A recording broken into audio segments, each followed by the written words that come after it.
now turns to Part 1. Part 1. You will hear a man phoning a woman about an advertisement he has seen in the paper for some furniture. First, you have some time to look at questions 1 to 5.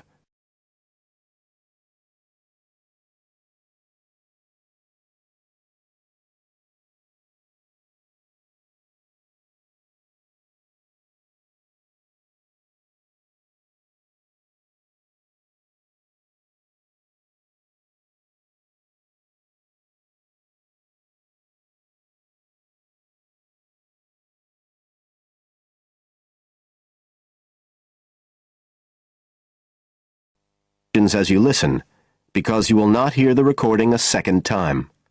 Listen carefully and answer questions 1 to 5. Hello? Oh, hello.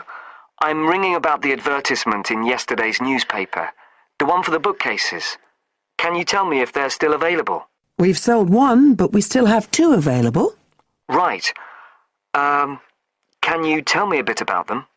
Sure. What do you want to know? Well, I'm looking for something to fit in my study. So, well, I'm not too worried about the height, but the width's quite important. Can you tell me how wide each of them is? They're both exactly the same size. Let me see, I've got the details written down somewhere. Yes, so they're both 75 centimetres wide and 180 centimetres high. Okay, fine. That should fit in okay. And I don't want anything that looks too severe. Not made of metal, for example. I was really looking for something made of wood. That's all right. They are, both of them. So, are they both the same price as well? No, the first bookcase is quite a bit cheaper. It's just £15. We paid £60 for it just 5 years ago, so it's very good value. It's in perfectly good condition. Well, they're both in very good condition, in fact. But the first one isn't the same quality as the other one. It's a good sturdy bookcase. It used to be in my son's room, but it could do with a fresh coat of paint. Oh, it's painted? Yes, it's cream at present. But as I say, you could easily change that if you wanted, to fit in with your colour scheme. Yes, I'd probably paint it white if I got it.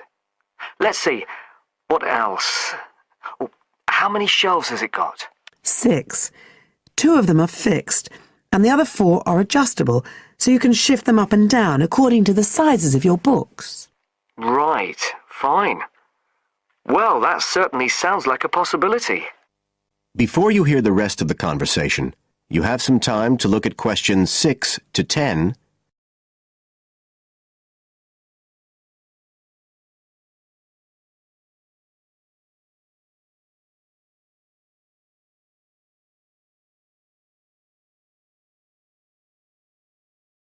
Now listen and answer questions 6 to 10. But the second one's a lovely bookcase too. That's not painted, it's just the natural wood colour, dark brown. It was my grandmother's, and I think she bought it sometime in the 1930s, so I'd say it must be getting on for 80 years old, so it's very good quality. They don't make them like that nowadays. And you said it's the same dimensions as the first one? Yes, and it's got the 6 shelves, but it also has a cupboard at the bottom that's really useful for keeping odds and ends in. Right. Oh, and I nearly forgot to say, the other thing about it is it's got glass doors, so the books are all kept out of the dust. So it's really good value for the money. I'm really sorry to be selling it, but we just don't have the room for it. So what are you asking for that one? £95. It's quite a bit more, but it's a lovely piece of furniture. A real heirloom. Yes. All the same, it's a lot more than I wanted to pay. I didn't really want to go above 30 or 40. Anyway, the first one sounds fine for what I need. Just as you like. So, is it all right if I come round and have a look this evening? Then, if it's okay, I can take it away with me. Of course. So you'll be coming by car, will you? I've got a friend with a van, so I'll get him to bring me round. If you can just give me the details of where you live. Sure. I'm Mrs. Blake. Blake? That's right. And the address is 41 Oak Rise. That's in Stanton. OK. So I'll be coming from the town centre. Can you give me an idea of where you are? Yes. You know the road that goes out towards the university? Yes. Well, you take that road and you go on till you get to a roundabout. Go straight on, then Oak Rise is the first road to the right. Out towards the university, past the roundabout, first left. First right. And we're at the end of the road. Got it. So I'll be round at about 7, if that's all right. Oh, and my name's Connor. Connor Field. Fine. I'll see you then, Connor. Goodbye. Goodbye. That is the end of part 1. You now have half a minute to check your answers.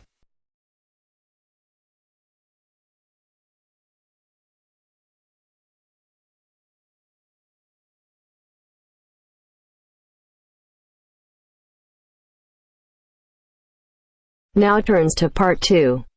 Part 2. First, you have some time to look at questions 11 to 16.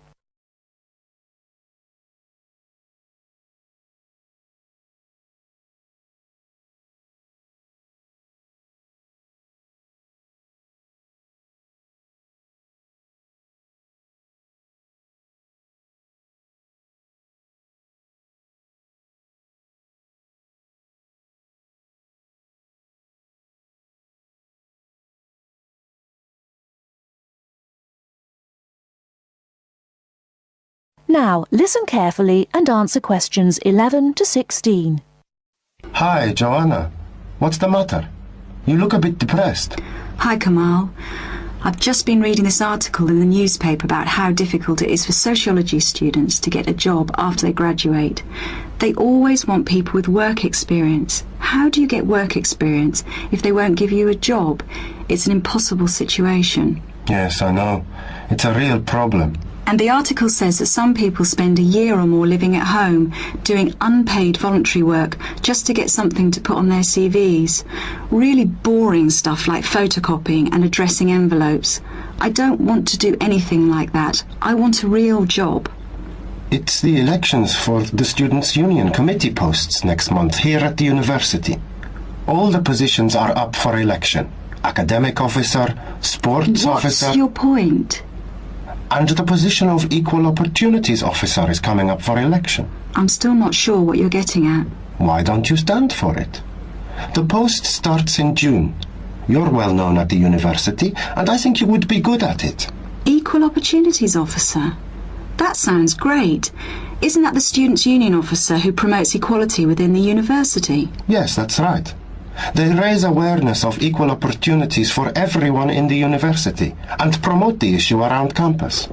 I'd love to do something for women on campus, but what about my studies? It's a paid sabbatical post. Sabbatical? Yes. That means you take a year off and then start your studies again. Meanwhile, you get really good work experience and you can earn money at the same time. That sounds really interesting, but how do I get elected? You go to the Students' Union, fill in an application form and just give it to the union. Then, I guess, you need to put together a manifesto and try to get people to support you. I'll help you with your campaign, and I'll help you with publicity materials like posters for the notice boards and leaflets to hand out to everyone. It sounds really exciting. What exactly does the Equal Opportunities Officer do? I'm not really sure. Let's have a look at the Students' Union website. There it is. The Equal Opportunities Officer is responsible for anything which concerns women and equal rights, and is responsible to the Students' Union Executive Committee for making sure that any racism or sexism is dealt with. Students' Union officers have to be available for students to talk about any problems they have and try to help them. I would love that part of the job, giving help and advice to students. The whole reason I want to work in social services is to help people. That would be very good experience. It's a big responsibility too. It also says that you're in charge of a budget and you would be responsible for managing a team of people. It's good experience for a management position in the future. Now I'm getting really excited. What about the day-to-day responsibilities? It says here that the Equal Opportunities Officer acts on any health and safety issues. The Equal Opportunities Officer represents all the students on university committees like the Safety Committee and the Equal Opportunities Committee. Lots of meetings then. I don't think I would enjoy all those meetings quite so much. My first aid certificate might be useful for safety issues. Very useful.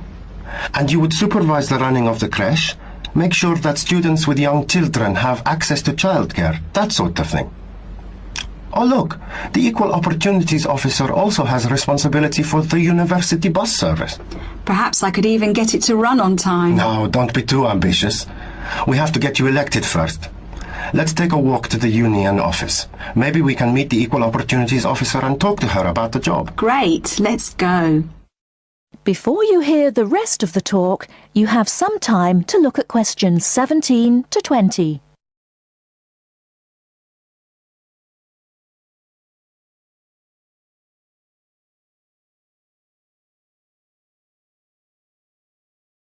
Now listen and answer questions 17 to 20.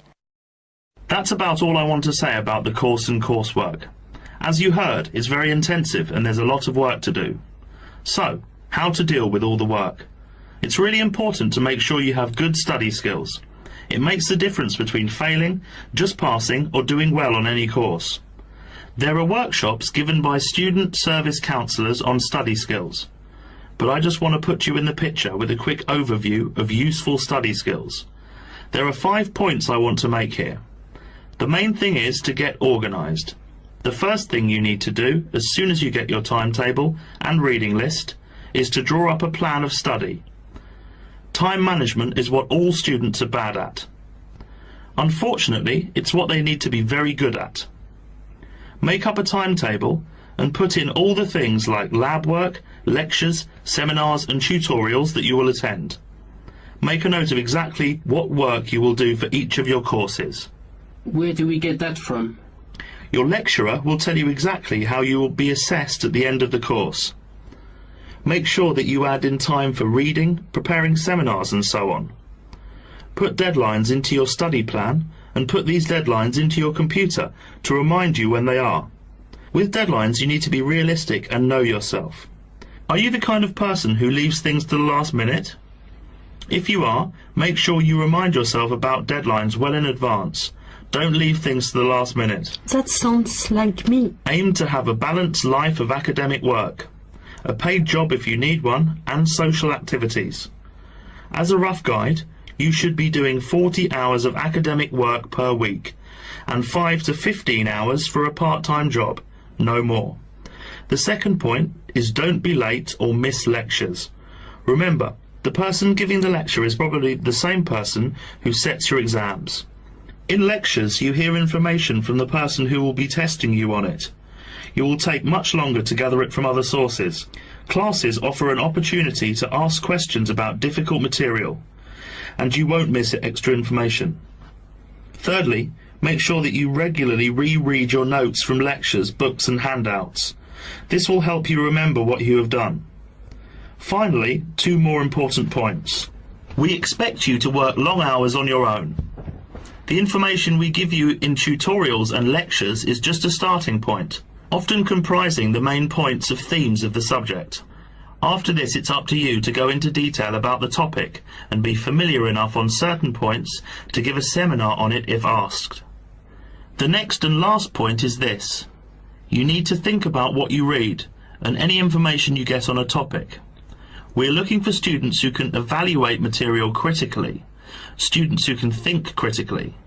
Students who simply read and remember information do not make as good progress as students who think about the subject and form their own opinions on it, based on looking at the subject from all points of view.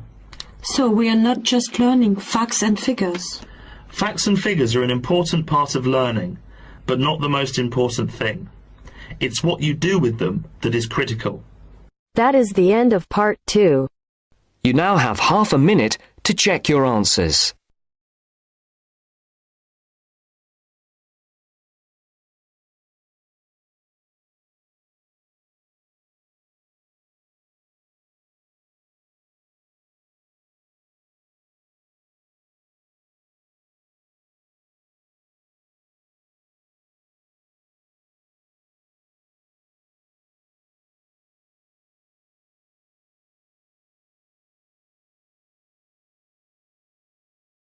Now turns to Part 3.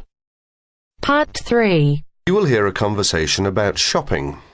Masahiro is an international student who has just arrived from Japan, and Anna and Will are doing some shopping with him.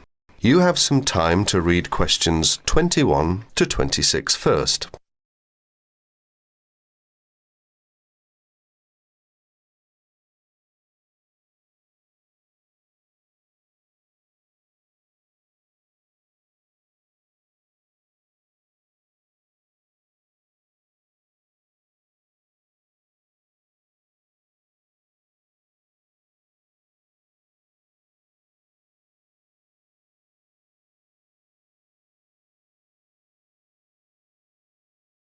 Listen to the first part of the conversation now and answer questions 21 to 26. Here we are, guys. I'm going to stop by Bergner's first. I might just get lucky today. Who knows? Some of their dresses might be on sale. Bergner's? It's a fairly well-known department store, sort of like Penny's. They've got some quality stuff. Do you want to check it out? Why not? I need to get something for Lisa's birthday. She's into name brands. Any suggestions? A Gucci handbag or a Calvin Klein t-shirt might be nice. Designer perfume is another option. Which reminds me, I have a 15% discount coupon for Learners and Pennies. I hardly ever shop at Learners. I'm not that big on women's clothing. I rarely shop at Pennies. So go ahead and use the coupon if you can. Here they are. Thanks a lot, Will. That's really very thoughtful of you. My pleasure, ma'am. Oh no, I was supposed to give Liz a buzz an hour ago. Hope I have a quarter. Need a nickel? Actually, I don't have anything but pennies in change. Does any of you have $1 in change? Sorry, I don't, but I do have 35 cents on me. Will that be okay for the phone call? Great. I really appreciate it. I'll make it quick. Do you guys want to go ahead? We'll wait. Just don't forget us. I won't. Why don't we just meet here in 30 minutes? Sounds good. I guess I'll just look around. Can I help you, sir? No thanks, I'm just looking. Well, just out of curiosity, how much is that necklace? $29.99. Really? My sister's birthday is tomorrow. She loves jewellery. I just wasn't sure I could afford it. You'll find that a lot of our stuff is amazingly affordable. Well, that's certainly nice to know. I'll take it. It's a good choice. I'm sure she'll love it. Let's hope so. Cash or charge, sir? Charge, please. Do you accept Discoverer? Yes, we do. Great. That comes to $31.99 with tax. Please sign next to X. Do you need some help, sir? Well, I'm looking for... Let's see. I've forgotten the name again. It's used to make fresh coffee. A coffee maker? That's right. Well, we have a few in kitchenware, which is upstairs. Thank you. You're welcome. Oh, there you are, Masahiro. What did you get? Just a simple coffee maker. Good choice. And you, Will? Find anything interesting? A necklace for Stephanie's birthday. Lucky her. Did you get anything? Just a couple of silly earrings that I liked. I did a lot of window shopping. That can't hurt. True. Well, do you guys need anything else from this place? One last thing. Oh no, I've forgotten what you call it. Just describe it and we'll probably figure out what it's called. It's a crystal container for flowers with long stems. I need to get one for my mum. Oh, a vase. That's it. They should have a bunch in giftware. Let's go to get one. I'm going to have to stop by Jewel on my way home. Is that okay with you guys? I'm almost completely out of groceries. No problems. I could pick up a couple of things too. Look at questions 27 to 30.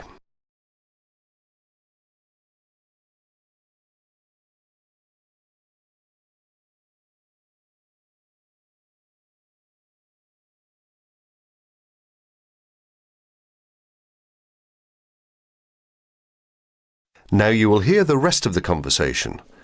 As you listen, answer questions number 27 to 30. Hi, Masahiro. How's it going? Fine, I guess. How about you? Busy? Guess who's coming our way? Hi guys, what's up? Nothing much. We just ran into each other. That's nice. So, Mashiro, how's the coffee maker working? Actually, it doesn't work well. It was a waste of money. I guess I should have shopped around for a good one. Why don't you take it back? I'd like to, but I've misplaced the receipt. Well, if it's any consolation, my shopping wasn't all that great either. I wish I'd never bought Stephanie a necklace. Just last night she was telling me how she wished she had Liz Taylor's new perfume. She did not like my gift at all. That makes 3 displeased shoppers. Guess what? The camera I bought and shipped to Mike just this morning is now on sale. It's a pity that I bought it then. Then again, I guess I shouldn't complain. It was a good buy, even though I didn't get the best deal on it. Anyway, Masahiro, I suggest you look for that receipt and just go to the complaints department and say, I'd like to exchange this, please. It's as simple as that. And Will, it's not too late for you to ask for a refund. That is the end of part 3. You now have half a minute to check your answers.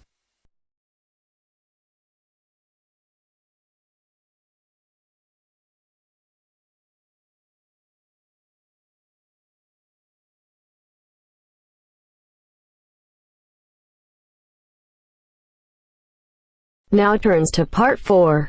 Part 4. Listen to the following talk between 2 friends. First, you have some time to look at questions 31 to 40.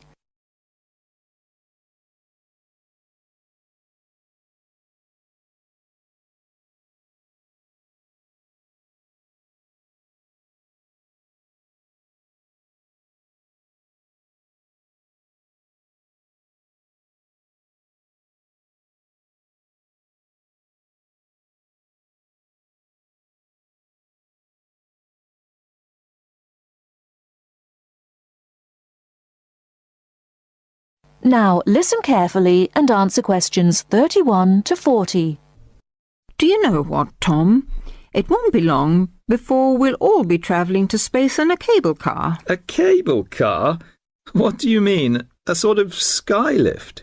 Well, yes, I suppose so. You must be joking. Where on earth did you get that idea from?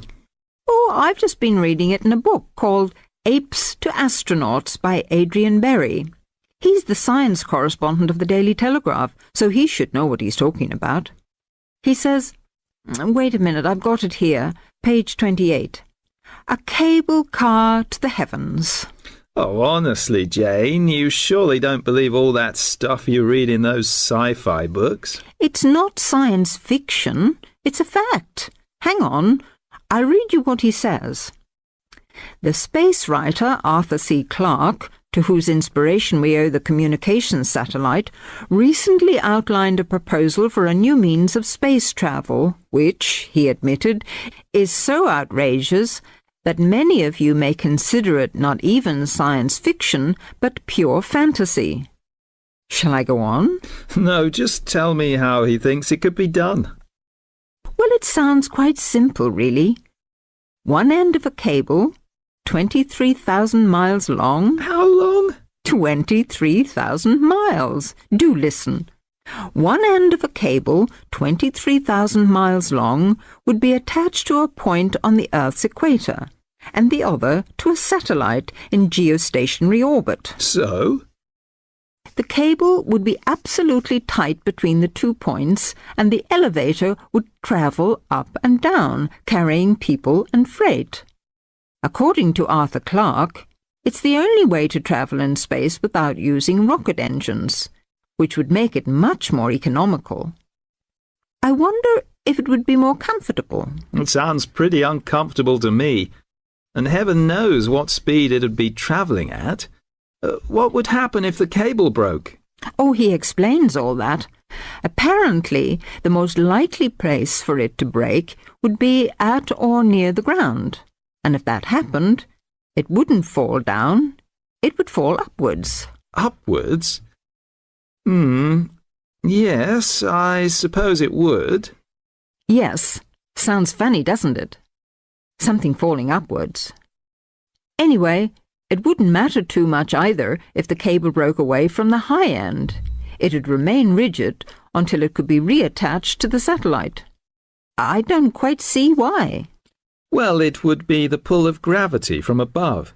Anyway, who'd want to be stuck in an elevator attached to a rigid cable thousands of miles up in space? I suppose he doesn't say what would happen if it broke in the middle. Actually, he does. He says it would be dangerous if the break occurred at any altitude up to 15,000 miles because the bit attached to the Earth would... what does he say? Oh, yes. Collapse and wrap itself around the equator like a whiplash. Whiplash? You know, the long bit of cord or leather on a whip. Anyway, even that would only be really catastrophic if the cable was made of steel or some other metal. Metals are much too heavy. The cable would have to be made of some material capable of suspension without snapping. But I thought you said the cable would be 23,000 miles long. I did, but the 3,000-mile breaking length is because of gravity. Well, all I can say is you'll never catch me going to space in a cable car. I'd rather keep my feet on the ground, thank you very much. That is the end of part 4. You now have half a minute to check your answers.